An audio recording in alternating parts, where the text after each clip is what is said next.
Hello, thank you for joining us. Today's letter comes from A85, who writes, Dear Brother Ron, what does it mean when Jesus tells us not to cast our pearls before swine? Well, dear A85, it comes from Matthew 7:6. Give not that which is holy unto the dogs, neither cast your pearls before swine, lest they trample them under their feet, and turn again and rend you. Now, Jesus is talking here about trying to counsel those who are steadfast in their evil.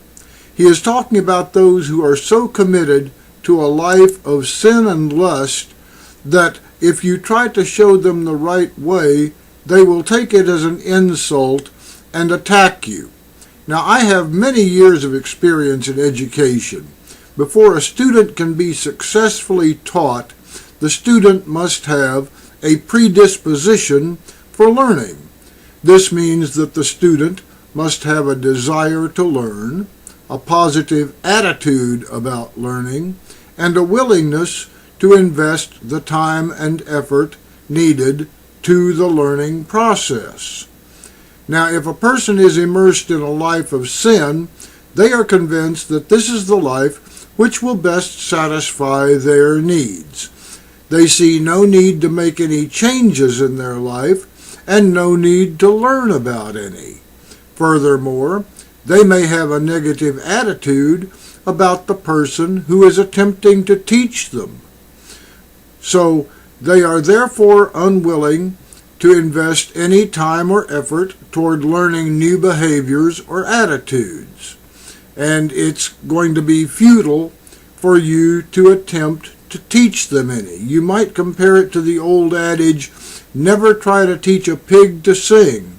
It only wastes your time and it annoys the pig.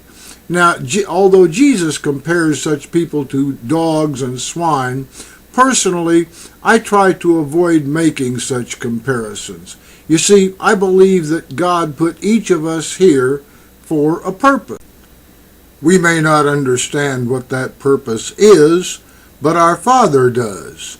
Perhaps they are sent here to be warning signs for those with the ability to heed the warning. Unfortunately, many are not ready to learn.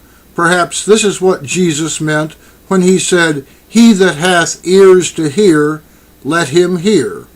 So offer your pearls to those who are ready to accept them. As for those who are not, they will eventually realize the value of your message and be willing to accept it. When they are, be available to them. They are the reason your Father gave you those pearls. Thank you for joining us.